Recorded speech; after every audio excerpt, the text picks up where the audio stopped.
How we doing? A little bit of a late start there. I'd finished reading. Hello, everybody. Welcome to tonight's show. Yeah. We got a lot of books and a lot to talk about news-wise, so let's just jump straight into everything. Sure, we'll handle all the information stuff halfway through or whatever. Yeah. So, yeah, like I said, we're just gonna jump straight in. And our first book tonight, as always, we start with the Marvel stuff, is Amazing Spider-Man #3. The series started off a bit, maybe not rough, but questionable. But it seems it's really found its footing, and definitely this issue, the last issue as well. It's going really well, and it's actually most people kind of get annoyed with the periodic releases, but it's nice to actually get this story out there quickly right now. Yeah, I thought the same thing as well too. Issue one, and a lot of people thought the same thing too. It was a little confusing, so it jumps forward half a year from where the last arc ended, and we don't know what happened during that half year, except everybody seems to hate Peter Parker and Spider-Man, and Peter seemed to have burned all his bridges with everybody. So there's that aspect. We're slowly learning more about that. But you have Zeb Wells writing, and you have John Romita Jr. doing the artwork. Romita's artwork I liked a little bit better this issue compared to the other two. It's still good. Any Romita on Spider-Man work is cool. I like it. How we've known the origin of Tombstone already and how he grew up with Robbie Robertson in the past, but now we're diving a little bit deeper into Tombstone, like when he was a kid and that, and what kind of formed him into being the person that he is. And yeah, it's pretty cool. He's got his gang war going on. He's got all framed out. So it looks like the Roses men are going to go around, but killing a bunch of people. So it looks like he's setting them up so the superheroes will go after him. Spidey's all locked up and he's torturing and making him watch all this. So he's doing a pretty good job in that. So, and being Spider-Man, just like to say, I got my Spider-Man apron on here. It's Spidey's 60th birthday on the 6th. It was June 6th, I believe. So that's pretty awesome there. Which He's is like the strange because the publication date on Amazing Fantasy 15 is actually August. Yeah, but that's normal. Like when you always Two put something. months. That's two Yeah. months early. Usually it's maybe a month. Well, who knows back then. But so yeah, happy birthday, Spider-Man! 60 years. He's basically one of your tentpole characters. If it wasn't for him and Batman and I guess your Superman, there wouldn't be no comic books today, right? Yeah, next to, like you said, Batman, Superman, Fantastic Four, uh, some of the largest comic book characters ever. Really Yep. launched it. And some other really popular characters show up in our next book as well, which is the all new, all different Savage Avengers. A lot of classic characters in this. You get Conan leading the team here. You got Black Knight, Daredevil, Elektra, and Cloak and Dagger. Yeah, and Devil Dinosaur shows up in this one too. Yeah, Yeah, I like this too. It's a little bit different, and that's why I'm liking it. But it's still interesting to read.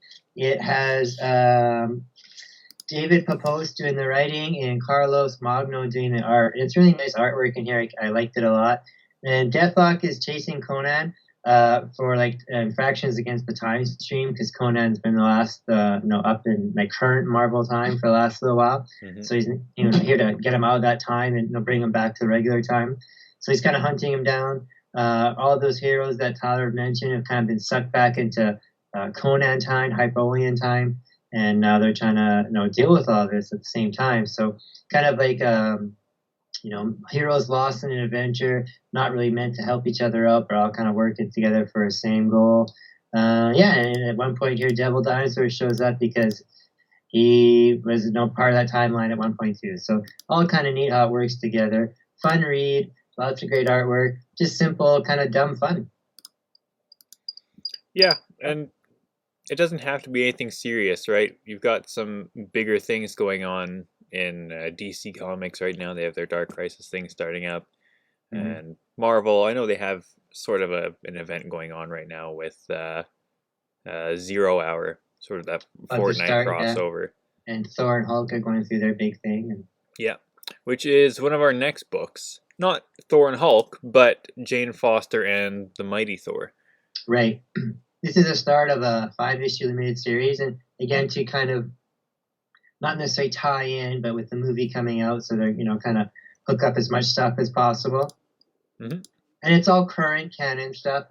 Thor is like the Thor that's going on in current time. Mjolnir is all broken and has like Odin's soul inside it. Yeah. And Jane Foster isn't a Thor anymore; she's a Valkyrie. So again, you got Turin Grombeck doing the writing and Michael Dowling doing the art. So you got some good art in here. Pretty good for a Thor book. And it's what happens here is Thor is missing, and Mjolnir shows up at Jane Foster's house, and it seems like somebody's approaching all of Thor's enemies, trying to get them to kind of band together to go against like Thor and anyone associated with Asgard. So that's neat to see going on. And then obviously, towards the end of the book, Jane ends up picking up the hammer and turning to Thor as well. And she kind of takes off to see what's going on to rescue Thor. So that's the gist of the first issue. Now, I haven't kept up with Thor ever, really. So what's this like lightning sword weapon he has here? That I don't know about that yet. I mean, it was in the story now, but it's nothing that special. I don't even know if it has something to do with the story. I didn't really notice that part in the story. There was so many books this week, and it's not a bad thing. You had almost 20 books. So when you start to read them all, over a day or a half a day or whatever, they kind of blur together. I don't remember the part about the sword. Yeah. But I mean, it's probably just some other lightning sword thing So. Yeah. And that is it for Marvel books. Sort of. Next, we've got Star Wars Crimson Reign 24, which is just Star Wars. Crimson Reign is the overarching storyline right now, which is coming to an end. It seems that this part of the story is ending with this issue, which I know, like lots of other people, I'm happy that this story arc is ending. It feels like it's gone on much like the War of the Bounty Hunters did, just a little bit too long, when there's other plot threads that they left behind a year ago that they really need to pick back up. But it's a good closing. It's actually a good final issue. No, not final issue for the series, but again, just for the arc. But overall, it was actually really enjoyable. And of course you got Charles Soule working on it, and he's a fantastic creator. Yeah. Then what else? Did you cover both Star Wars books or just the one? I believe there was just one, wasn't there? Okay. There could have been more. I'm out of it. I've been so out of the world. Next up is Batman number 124. Yeah, this one is not nothing monumental happens in this issue, besides the fact that it's the end of the Joshua Williamson run. Mm-hmm. And next issue at 125 is going to be the start of the Chip Zdarsky run. Oh, yes. Yeah, so that's why I want to follow this up. This kind of addresses the end of everything that's been going on in the last little while, story arc-wise, the Shadow War, and before that. So Abyss shows up in here. And Batman goes checks it out because Abyss, he's got something to settle with Abyss still. Character that was introduced a few issues ago. But it turns out this isn't Abyss; it's just someone dressed up like Abyss to kind of cash in on the name. To still like Batman used that fear to scare the criminal underworld element in where the Abyss is. Yep. So the Abyss ends up becoming like a member of the Batman Inc. And then that's going to continue on into the Batman Inc. that's going on. And that we saw that happening in the Batman Annual that we covered last week. So that kind of wrapped all that up. And then there was a backup story in here, a few pages long or a page or two long, of Poison Ivy, which leads directly into the Poison Ivy book, which will probably be next that we cover. Yeah, that's exactly it. Before we move on to that, I do want to call attention that I don't have it as my cover of the week because the one that I do have beats it out by a mile. Okay. But one of the alternate covers for this by Del Auto is a very fantastic Batman cover. Yeah, I saw that cover too. It is very good. And also for the last 5 or 6 issues, I know for the next issue as well too. It's all I know it's 1 in 50s. They've all been done by Jacques. And Mm, Jacques does awesome Batman covers, yeah, and those ones are all foil as well too. yeah. So But yeah, like you said, there's a Poison Ivy this week as well. Mhm. Um, just a one shot, and it's part of DC's Pride that they're doing, right? For Gay Pride, and it's Pride Month. And actually, it was just the Pride Parade was here in Winnipeg just this past weekend. Yep. This one here, you got G. Willow Wilson doing the writing, and then you got Marcio Takara doing the art. And there's some great art in here. The cover there makes me think of that last kind of DC Black Label book, Batman, the amphibian one or reptilian one. Oh yeah, Yeah, yeah, that's that kind of painted cover work like it's that. got more defined lines. That reptilian was very It's obscure. shabby. Yeah. No, this one definitely has that, but it has that color palette and that feel to it. So this one here is great for anyone who's into like body horror or like body manipulation or body like yeah, but body manipulation or body horror or like monster or, stuff like that. Um, Poison Ivy in the last little while has gone through quite a bit. She's been, had her personalities have been like separated and brought back together. She was kind of like a god figure for a little while because she kind of joined with the green, like with the Mhm. Swamp Thing force. So she was kind of like a god there. She had all her power taken away, and now she's kind of just back to being, Poison Ivy again. But she's got a little bit of a connection still to like the green a little bit. So she's only sometimes she's a little bit like kind of stronger than normal. And what's going on now in this is she's kind of she's just fed up with everything, and including herself. She doesn't want to be brought back in that, so she's kind of like on this suicide cross country mission to eliminate mankind. And she's going to do that like the way she always does is by infecting everybody with um, plant mutations and that. And this time it happens to be like this weird mushroom fungus type thing. So she's going around infecting people with this, and they're turning into all these like horribly deformed, like not monsters per se, but just these horribly deformed, basically fertilizer piles for all these mushrooms that are growing and take over and kill everything. And then we see towards the end of the book that one of these creatures, kind of keeps mutating a little bit, and it almost becomes like its own life force. So I guess it's going to become like a part like the rot or the red, have its own kind of life force. Or maybe this will be like a new life force, a combination of all of it. So we'll see what happens there, I guess. Yeah, it seems like it is going to be a one shot that kind of was left open, Yeah. ending there to see that maybe could be more come out of it. Yeah, but I enjoyed it. Poison Ivy is a very complex character compared to when she first started all those years ago, where she's basically just a ditzy scientist that really like plants. Where she's evolved over the years now to be like an eco-terrorist and like a lesbian now and all know it. So it's she's come through quite a bit of different stuff. So Mhm. she's not the I thought for a long time she was always kind of seen like a laughing stock, not a laughing stock, but a lower villain. A But B basically, list.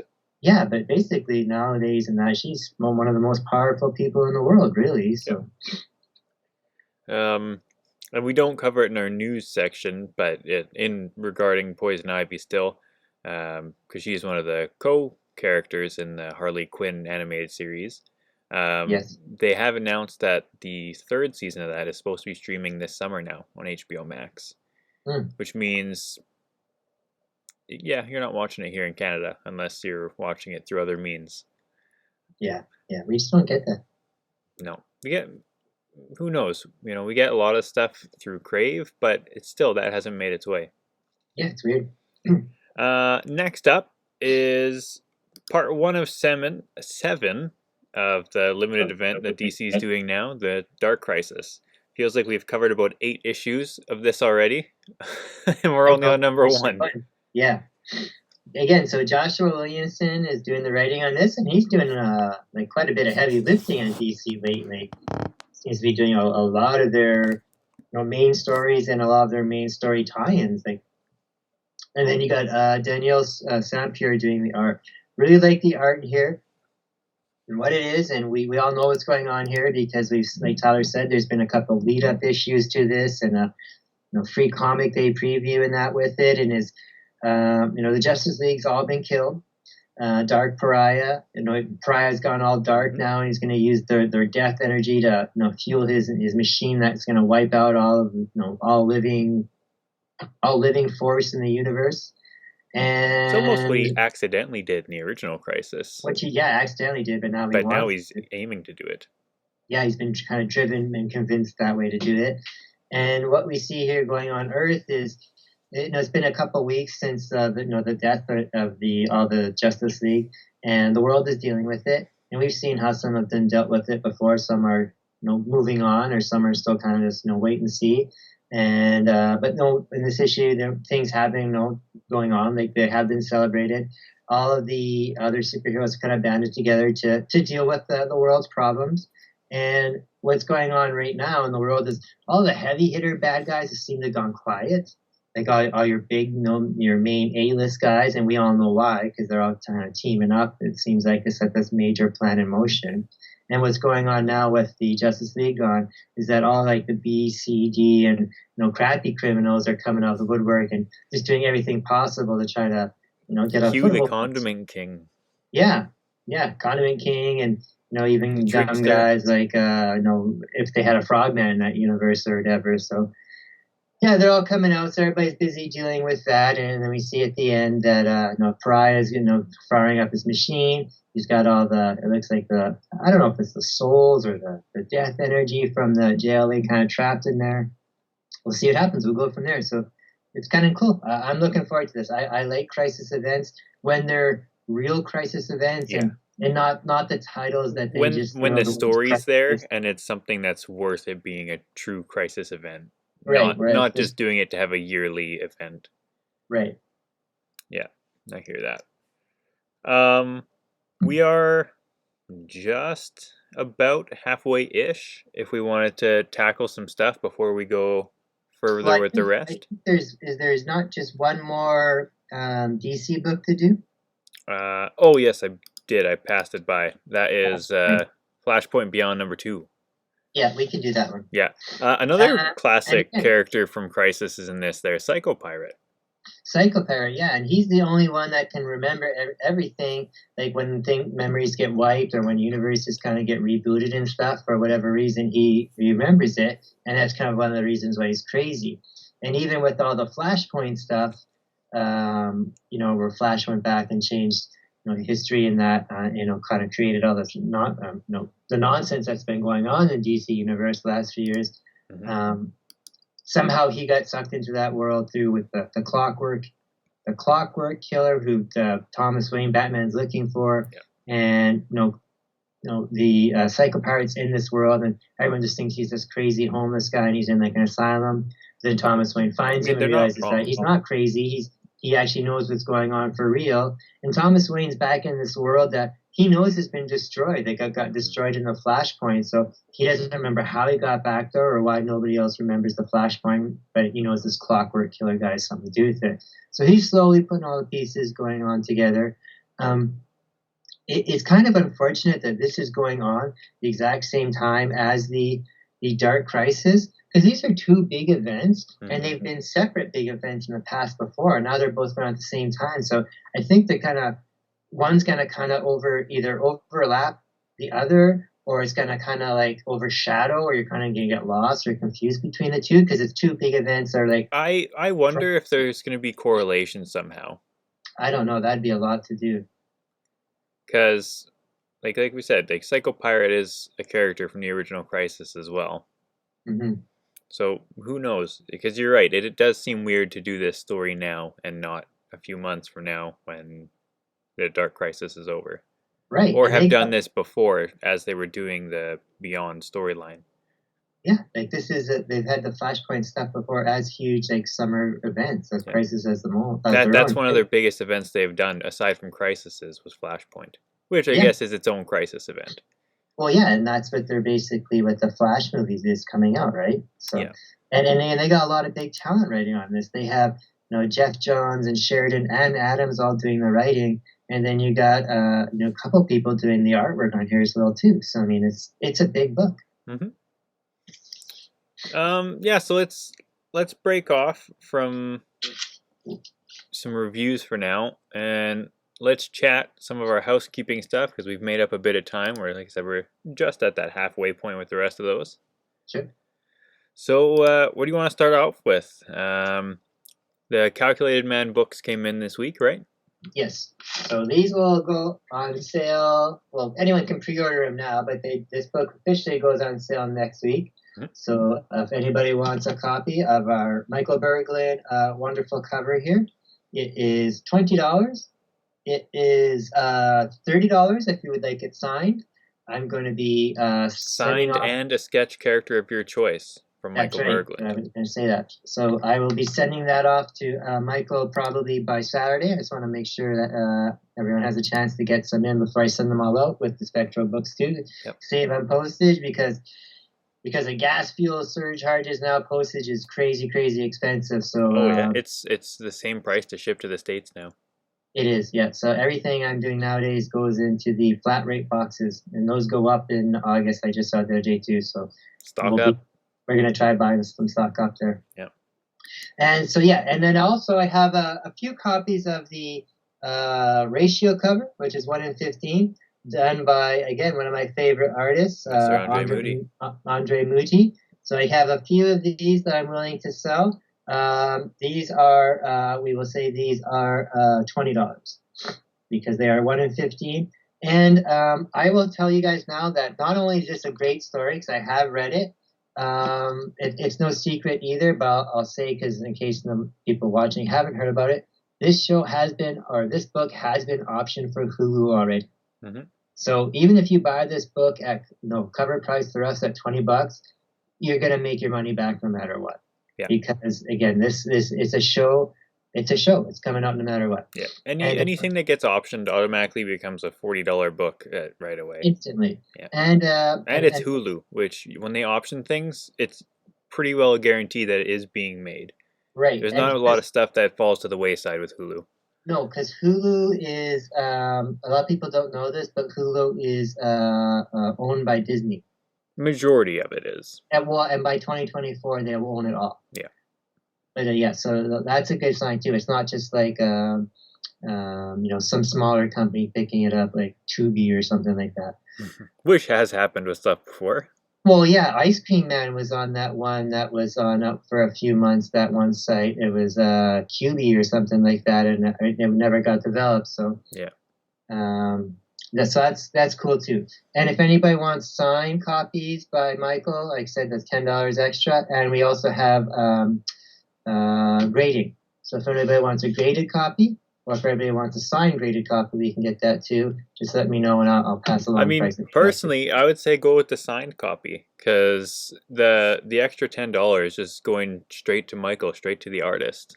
Yes, exactly. That's our way of helping him get a little bit extra profit out of the work he's done. And you get that signed sketch, which is worth definitely more than $10. Absolutely. There's been some great submissions that people want done. I've seen there's a lot of Green Lantern. There's a couple Green Lantern. There was a Sinestro. Craven. Yeah. Dad wants Craven. Yeah, so there's been some good ones. Craven or Frank Zappa. Oh yeah, that's right, Frank Zappa. Yeah, so that's some cool stuff there too. And also as well too, we still have our Spectro books. Awesome book as well too. I had a friend read this the other day. I gave her a copy. She's not a comic book person at all, but I gave her a copy to read it, and she said that she was amazed because she said, "No, the artwork inside is just amazing." And I said, "That is so true. Wando it truly is a great artist." And same with Alberto Albuquerque, who does the work for the Calculated Man. Yeah. Yeah. And one other thing I'd like to mention too is next week is the 1-year anniversary for Matt Daddy Collectibles TV show that me and Todd decided to start up. So that was 1 year ago. Seems so crazy. We got a lot of stuff that's going to happen next week. A lot of surprises. We have. If I have the time, we'll have a new intro. We have the theme song already, but I have an intro theme song. I had musician friend of mine made. He's gonna, I'll credit him when we have it all up in that. So, dealing with that and with the whole Spider-Man celebration stuff, I still like to point out that everybody who buys a Spectro or anybody who buys the Calculated Man is entered to win CGC 8.5 newsstand Todd McFarlane, and anybody who joins the group as well too. Was when we get to 450, and I believe when I checked the show, we were at 421 or 422. So Around the 420 mark, yeah. yeah, so it's 420 mark. Very surprising that we've gotten that high up, so not too far off. No pun intended. No pun intended. So cool. That's cool. Well, let's get back to our regularly scheduled program with some Image comics. Yeah, our we still first got more one. stuff to talk about later on. Yeah. Not Daddy wise as well too. We got a new show coming up this weekend. Yeah. So this is another one from Skybound, and it's funny. It's called Episode 1, which we tend to do a lot of the time with comics. We'll say episode instead of issue. After School Episode 1. Yes. It's called After School. Well, I'm saying it's numbered, saying it's Episode 1. Right. But that's right. It is called After School. And a great cover. Yeah, it is a good cover. Tyler, what did we say, even before we started this show, that where are comic books going and trending towards the next year or so, if not longer? We said it's going to be horror stuff, anthology horror stuff, and sci-fi horror, right? Mm-hmm. Yeah, and that's what everything is. It's the resurgence of the same thing like the Twilight Zone or back in the 90s with the X-Files. It's all that sci-fi anthology type. Yeah, it's all coming back, and we've been reviewing stuff like that for like almost a year now, and here's another example of it. This is again Skybound from Kirkman's imprint and Image, and it's and that's what this is. It's a horror anthology about kids, and just how, I wouldn't say kids can be evil, but just how kids are not always kids. Breakfast Club, but horror Breakfast Club. Yeah, and what this is here, you got Justin Benson and Aaron Moorhead doing the writing and Greg Hinkle doing the art. And you get some really good art in here. Again, you get some gross kind of mutant body horror art going on in here.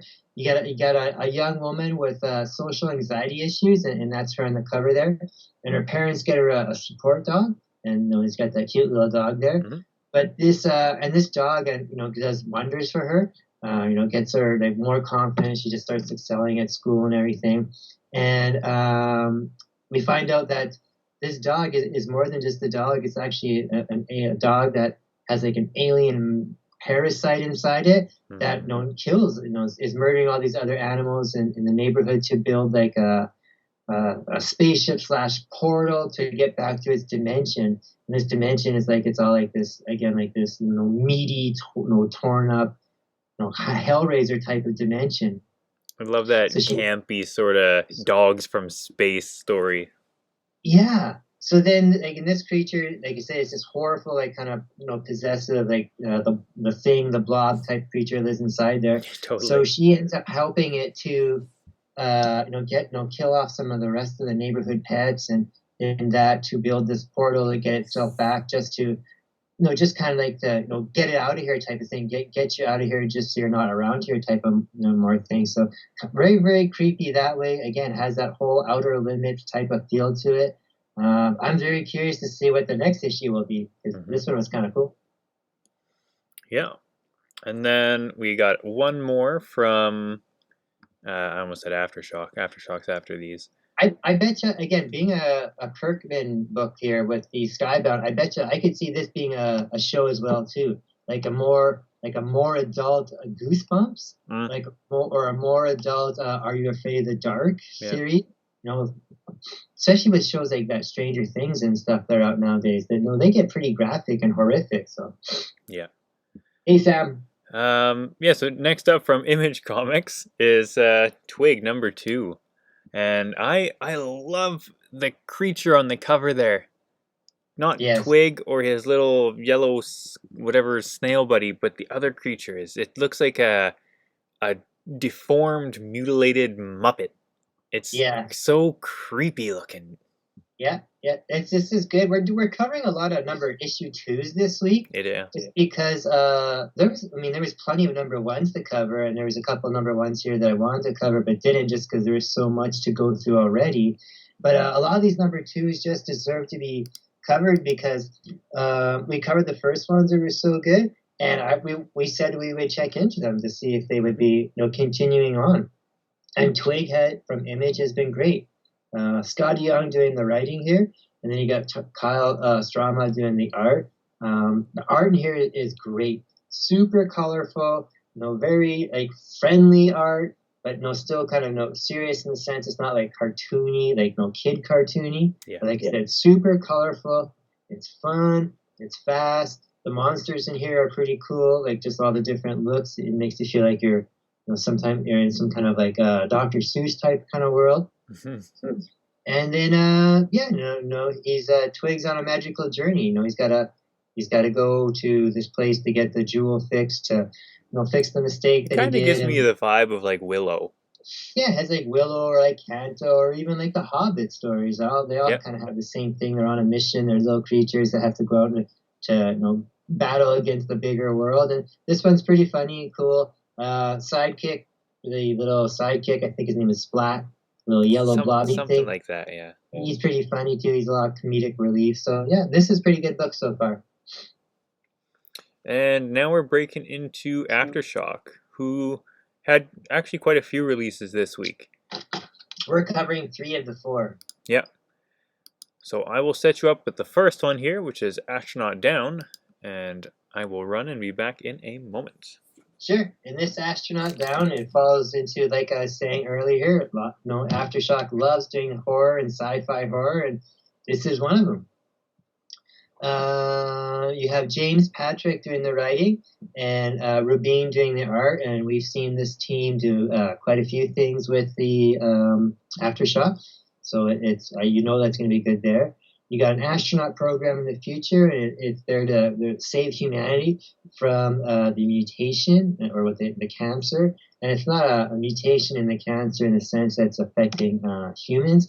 What it is, it's like a climate change type of thing where the whole world's been like surrounded in like this kind of slimy water, and that's the mutation.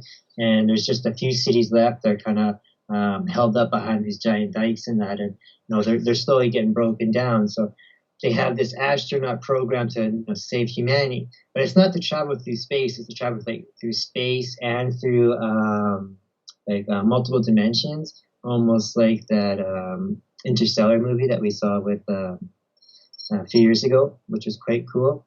So that's cool. Douglas, you get the guy on the cover that you see, is one of the only guys that survives the training and the program.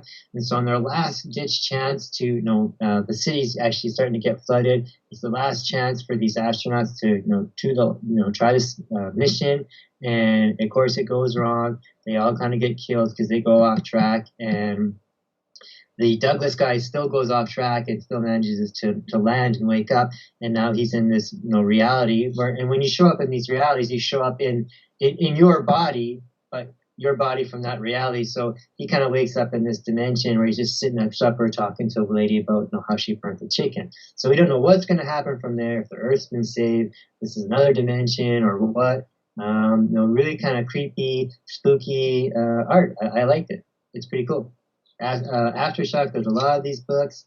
We really like Aftershock. This was one that I was thinking of maybe getting a cover for. Didn't, but pretty awesome. All right. You ready for the next one? I'm just finished. I'm ready for the next Aftershock book. Perfect. Still space related. Where starships go to die. Yeah, this is another good one too. And again, same type of thing. It's again sci-fi related. This one here, it's about it's called the Nautilus, is it the Nautilus or the Daedalus? I can't remember. I think it's the Daedalus, and it is a super high tech like space station that was sent out to again to save the mankind doing far away travel. light years away, and then one day all of a sudden it crashes into the Earth, into what they call Point Nemo, and that's a real place on Earth. It's the deepest part of the ocean, and it's like farthest away from any kind of landmass. So that's where they seem to dump a lot of like satellites and space junk in that, just because it can crash in there and it won't bother anybody. It just sinks out of the way. So this one guy is approached by this team to go and kind of salvage this ship to just to see what happened to it. If they can, why it popped back all of a sudden, what it discovered on its on its voyage and that. And we see too that something came back with it as well too, which always happens when you have stuff go out in space and comes back. So some kind of life form has come back with it. Mm-hmm. And again, it's in the water, so we'll see what happens there. But interesting to see. We've seen a lot of books like this lately. Lots of sci-fi, space, horror. Yeah, space explorer. What you find when we're exploring space and that. Which is more relevant now than ever. Constant talks of missions to Mars and Tesla and everyone. It's a huge part again. I mean, I'm not any political whatever, but it's almost like a modern space race. Everyone's getting super hyped up about space again. Well, that's what this was in here until it disappeared, right? So. Yeah. And then our last one from Aftershock is Dogs of London 2.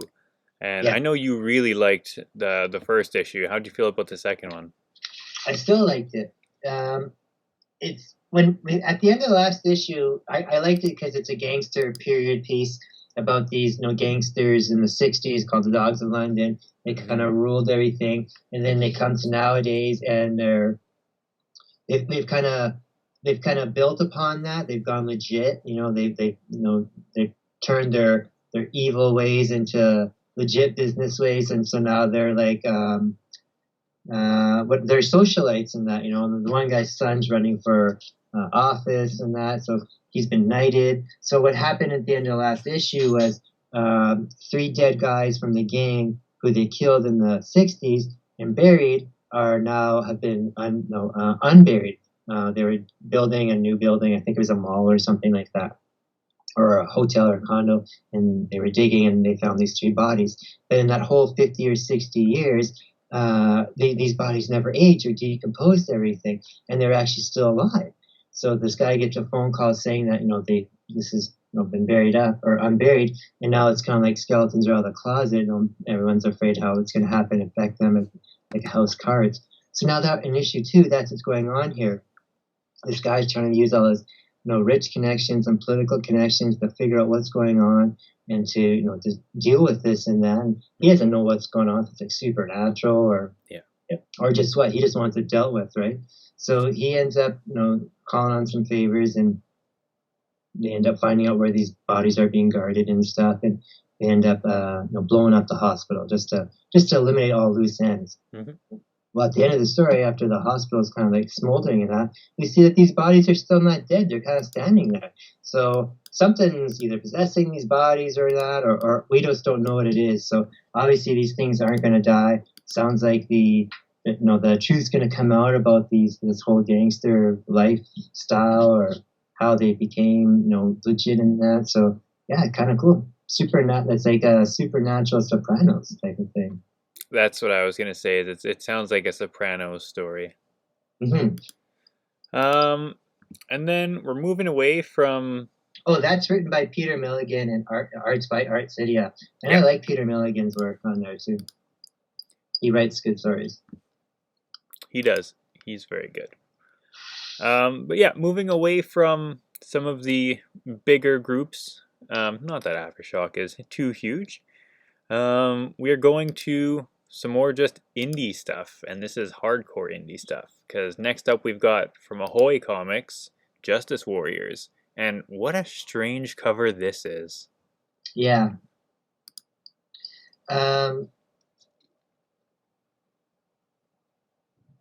This one is kind of weird. You got Matt Bors and Ben Clarkson. You got a poop emoji guy down there. It's just the more you look, the weirder it gets. there's three stories in here, and what it is it's an apocalyptic world where everything inside the dome is okay. You know, like they have the city where all the rich and elite live, and everyone's okay. And then outside the dome is like Mutant Town, where everyone dies from like radiation, and you know just is like poor and you know scums and stuff, right? So this one guy who is named the Swamp Cop, he's like the guy there. The It's bubble, like a fish. the bubble city has like a police force, right? And they still police outside the bubble just to make sure nothing interferes with them in that. So we got some stories about this, and you know he's just out there policing the mutants and the toxic people, and his partner gets killed. And it seems like there's obviously some kind of hidden connection going on, a conspiracy between the people in the bubble and how they're maybe keeping down the mutant people outside, kind of like Total Recall with the Arnold movie. So kind of, I just like checking out these Ahoy books because they're new. They're usually pretty funny, even though they're not meant to be like comedy books, but they're pretty funny a lot of the time, just like Yeah, that. So this one I did enjoy, not as much as some of the other ones we saw, like Bad Company or Bad Idea was one other one I think it was called. yeah. Those ones were a little bit more funnier. This one's okay too, but it kind of reminded me a little bit of that Mullet Cop one that we read a few months ago too. Mm-hmm. It was like no in the future, and he was like a cop. Mullet Cop was like intentionally a Yeah, comedy. yeah, and so is this too, kind of. But And then our final two books are very similar. And this goes out to the X-Files fans and the Grey's Anatomy fans, you know, ER fans, you know, lots of those medical shows. The first up we've got from AWA Upshot, ETER Volume 2. yeah, we did volume one a couple months ago, Yeah, and this one here was again, like Tyler says, it's ER for aliens, the ETR. So in the first issue love we the saw, creature on the cover here. yeah, that's a Frank Chow cover, so that's pretty funny. And that was like kind of what the first issue was about. Hmm. It was about this hospital, which was kind of like underneath another hospital, kind of Men in Black style hospital, with dealt with all kind of alien problems. And it was pretty funny. Like I said, multiple stories in there with some characters all have a same universe. And in Volume Two is the same thing as well too, except Volume Two takes place all off planet. So now they're like in space doing like ambulance calls in space and that. So same kind of stories, three more stories, pretty funny. I didn't enjoy this one as much as the first issue. It's still pretty funny, but yeah, it's pretty good. I liked it. Yeah, I wonder that they did Volume 2, why they didn't just make it a series, but I guess maybe they didn't intend for it to be Volume 1. It was just very well received. Maybe if you do it in volumes like that instead of saying issue, you can go a few months in between Mm. and not have to worry about it like saying like, oh, I issue mean, you three. say that, but we're still waiting for Batman 89, the final issue or two, and it's been like 3 months since we saw one of them. That's true. But except if you say volume, then it's kind of like a bit of a break. And then our next one, like I said, it's kind of related, is from Dark Horse Comics. That's The Mm. Ward. Yeah, by Kavan Scott and Andreas Ponce or Ponce. The woman here, or what's going on here, is this woman, you know, finds her neighbor with a stab victim on her doorstep apartment, and the woman whisks the woman to the hospital, the stab victim, and we find out that this woman who's been stabbed is not human, and we find out that the woman, like this woman who's the doorstep she was on, and the neighbor get taken to this other place. Again, it's like a hospital for this time it's not for aliens; it's a hospital for monsters, and so like creatures like all your creatures that are kind of Like like on the front your here, we've got like a mytho- Minotaur yeah, and a mythological orc. creatures. Yeah, like your werewolves and your What Pegasus looks and like it stuff. might be a fae back there. Yeah, there's that and like some fairies or demons and stuff. So they're all this is where they go. And the woman who brought them in the apartment was she used to be a doctor there, but she's kind of walked away from that life to lead a normal life. She was and stressed out, couldn't deal with it anymore. So now she's brought back to this, and she kind of gets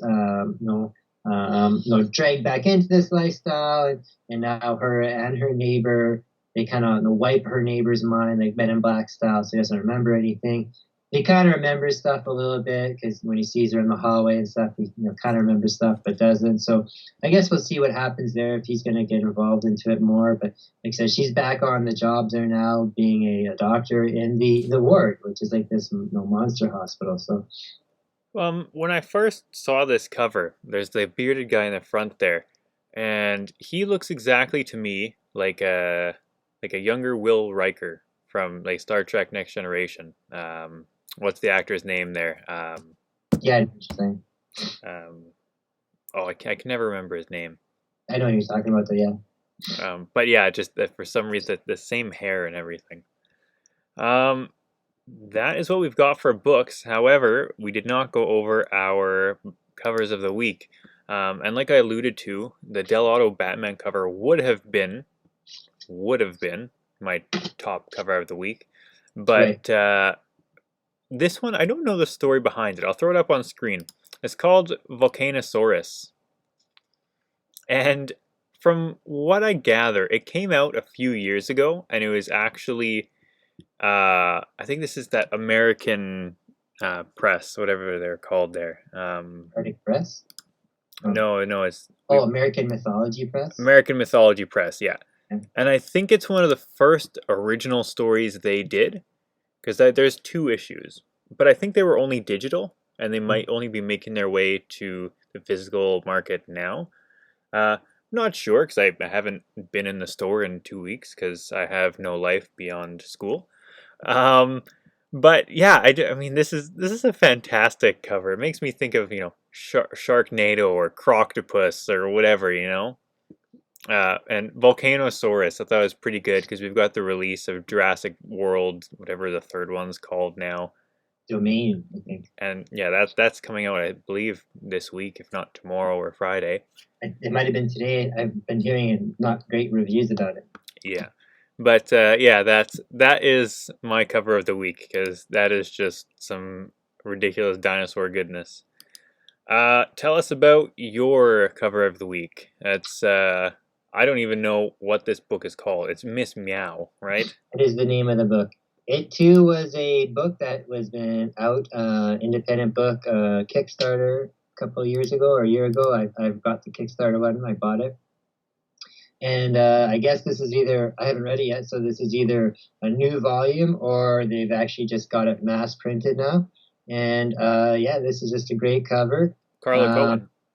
Carla Cohen, yeah, Carla Cohen, one of my favorite artists. Her and her fiance there, Perillo, paint probably the most lifelike and most amazing, sexy women picture paintings, whatever you want to call them, out there. And if it yeah, weren't for their great. faces looking a bit, porcelain, they would look.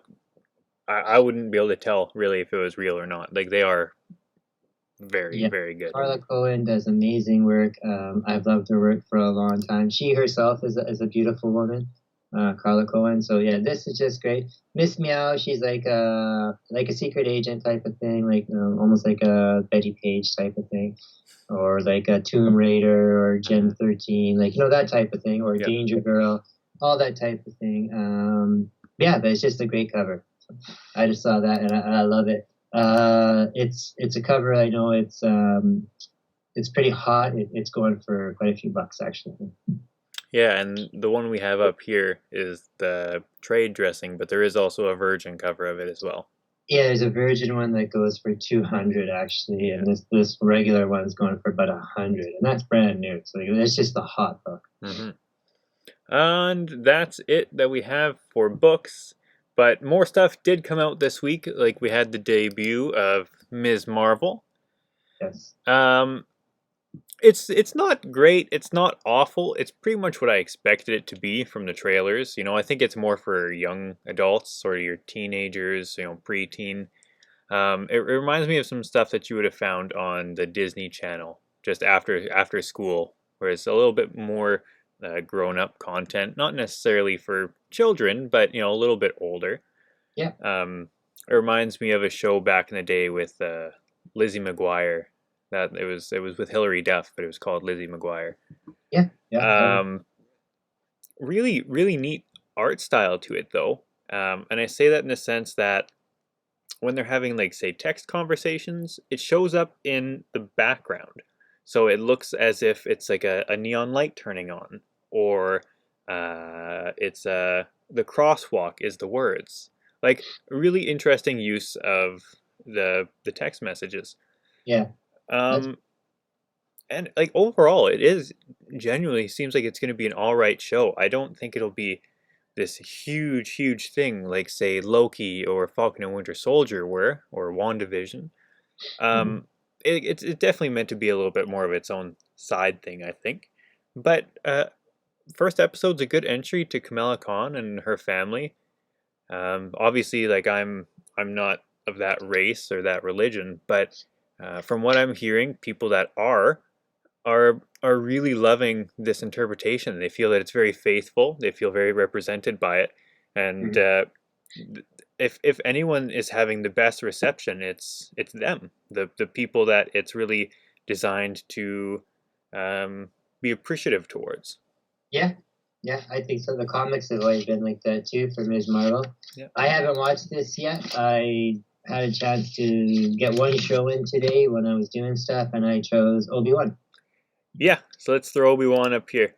A shorter episode for sure. Yeah, I think it was about just about half hour. just over. Yeah. Um, but not bad. Not a bad episode.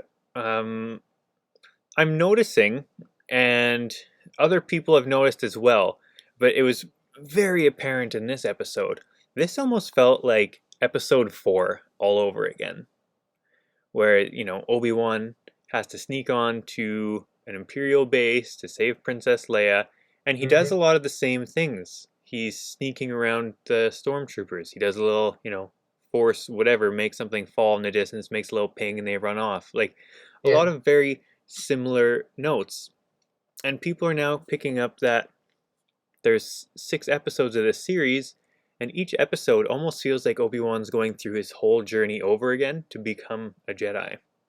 Whereas the last one, he was, instead of Anakin burning at the end of episode 3, it is Obi-Wan, hmm, and so on. Like, there's a lot of parallels that people are making, which is very typical for Star Wars. As George Lucas said before, it's like poetry; it rhymes. yeah.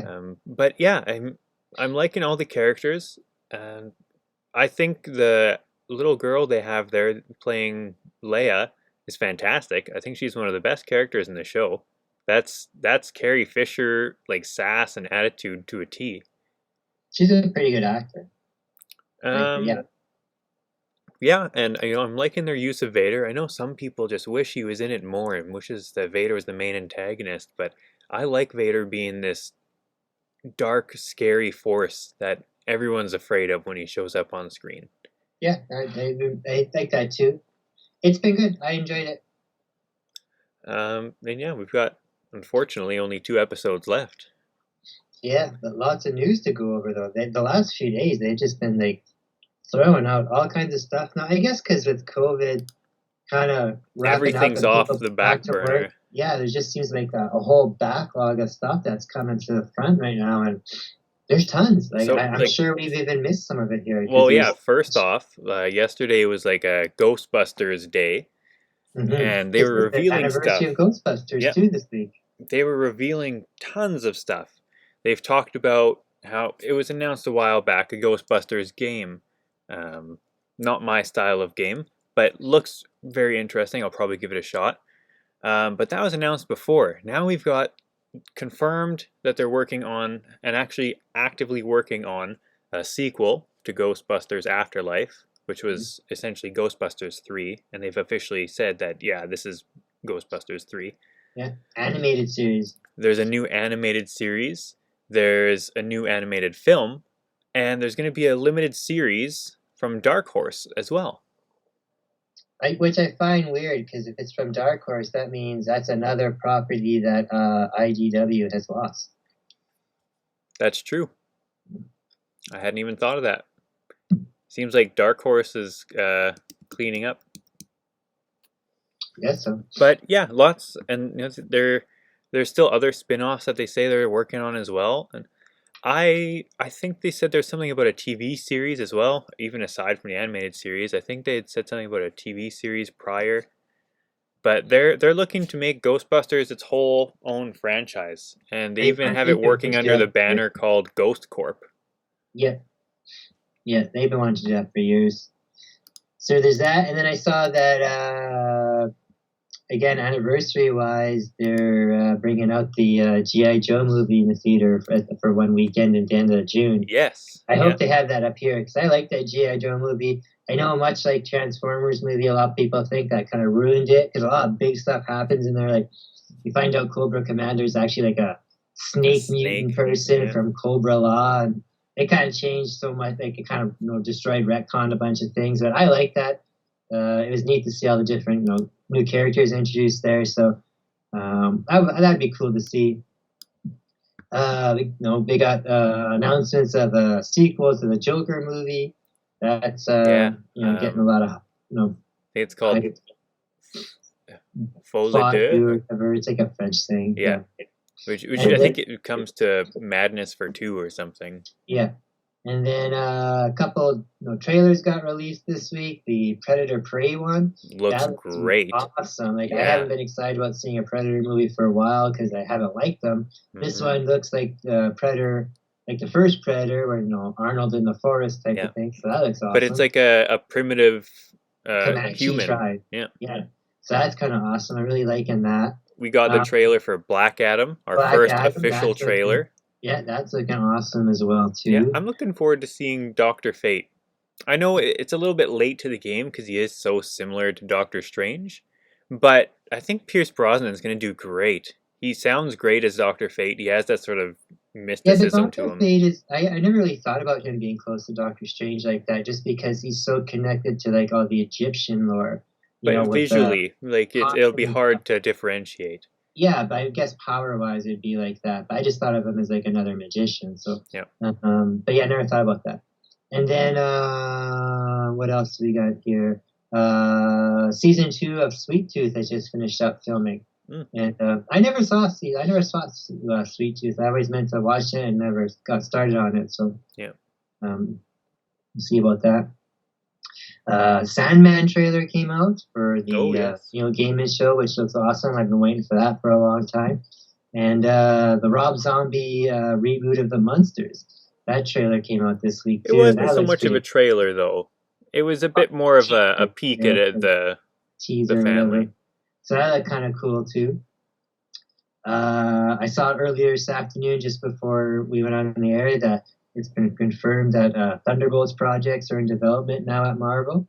They've hired, I forget who Confirmed. the showrunner is, but they've hired somebody on to do that. What'd you say? Confirmed. Yeah, Marvel confirmed they hired this guy. I forget his name here. And then this is a neat one here too. It'll be awesome. DC has hired Bruce Campbell to write a Sergeant Yes. Rock versus Army of Dead series. Yeah. So that'll be kind of interesting to see there. And then it's been announced that Dan Slott's going to be leading the Fantastic Four at the end of this run, which we knew was going to be coming for a little while too. He's been working on lots of that huge end of the Cosmos run there. I He forget which hasn't one. had too many long runs in a while. His long runs is good on the Fantastic Four. That's been a good one, and his Avengers one before. Just his Spider-Man one wasn't that great. Yeah. I That's what I think got. I think that's all the news. No pickups because, like I said, I've hardly left. I've not gone to 204 Comics at all in the last 2 weeks. I hopefully make Yeah. it there tomorrow. Maybe tomorrow. I've been busy all this last week and that too because, like I said, we have a new show starting up this weekend on Saturday evening at 6 o'clock. It is things are getting dicey. It is a Dungeons and Dragons game that I will be DMing. I refer to it as environmental manipulist instead of DMing. And I will be hosting, and there will be a few guys on there who lives I'll be ruining. Starts at 6 o'clock Central. It'll go for about 3 hours. It's the same time length as the tag show. So everybody's feel free to join in and watch people be silly. There'll be some play acting. I'll make people do dumb stuff to embarrass themselves, but to further the game. Um, there should be. I know I'll be wearing a little bit of a costume. I'm hoping some of the others will be wearing some costumes. There'll be some prizes for people that watch the show as well too. There'll be some Nat Daddy prizes there. We're going to have some giveaways. Every week we're going to have artist work on there. Michael Berglund, who we showed you Close is to every week, if it can happen. well, yeah, it's not going to be doing live the artwork. Because this one, it's not an artist show. No, it's not. What it is like I said, it's a D&D game, but we have lots of artist friends. And so the artist we have this week is Michael Berglund, he's our cover artist. Of And course, he's going to be doing, again, it's going to be a fantasy piece, and he's going to be doing some kind of Conan fighting a fantasy monster piece. So we'll be showing that during the show. And then at the end of the show, much like tags, everybody will start getting a chance to bid on it. So, and then all the money will go to the artists and that too. So just for some fun. We're going to try it out in the summer every second Saturday, starting this Saturday. Come in, 6 to 9, early enough that you can still go outside if you have your little bonfire or something afterwards. Yeah, come check it out. Grab a drink, grab some smoke if you want, and come, you feel free. You can comment when you're playing, except we're just streaming it live. It's going to be a lot of fun. Yeah, it'll be a good time. I'm not participating. I might jump in every so often as a guest role, but I'm looking forward to at least watching it. Speaking of, we have 3, maybe 4 players playing already. If somebody is interested in playing, like I said, it does start on Saturday, so you'd have to get set up pretty fast. But if somebody does want to play, we probably do have a space open for one. But you'd have to contact me the next day or so, just so we could get you all set up for that. It's on the Roll20 format. So anybody who's played D&D online, or just people who've used that to when they're playing D&D, just for dice and that. So yeah, it's going to be fun, a lot of fun. I've never played it online before, so I'm looking forward to learning and being stupid mistakes that way. But I know a few of the guys who are doing it, and yeah, it's a creative group, I'm sure. So cool. Well, thank you everyone for tuning in today, and like we said before. Just by coincidence and circumstance that our show next week on Thursday is the anniversary of the show, the 1-year anniversary. Mm-hmm. We used to do it on Wednesdays and it got pushed to Thursdays, so luckily we'll land on that same date this year. Yeah, so we will have a 1-year anniversary. We'll have a new book being dropped, Calculated Man. And we'll have, like I said, perhaps a new theme song to go with this show too. So the theme song's there. If I can get the video put together, I will do that too. We'll see what we can get done. All right. So like I said, people who subscribe to the group, feel free to subscribe to the other platforms we're on, like YouTube, Spotify, or on Instagram and Twitter. We do cover a lot of the same stuff on all of them, but it's just nice to see the support for everybody. Mm-hmm. Helps the channel grow. And like I said, people grab one of our books. And I had mentioned on our Instagram page that we're going to start doing non-live giveaways soon as well, giving people on Spotify and Instagram a chance to win as well. That's right. We like to... and YouTube, not Instagram, Spotify and YouTube. That's right. And one other thing I will mention, just on a quick little side note, next weekend on Sunday the 19th, the Father's Day, we'll be set up at the show in Dougal. So we'll be set up there, and Father's Day, bring your dad out, or dad, bring your kids up, us for comics. Mm-hmm. All this stuff, things are getting dicey. The Dougal Father's Day comic show, that's all information we'll share with you guys on our page. For sure. And till then, we'll catch you next week. See you there, everybody.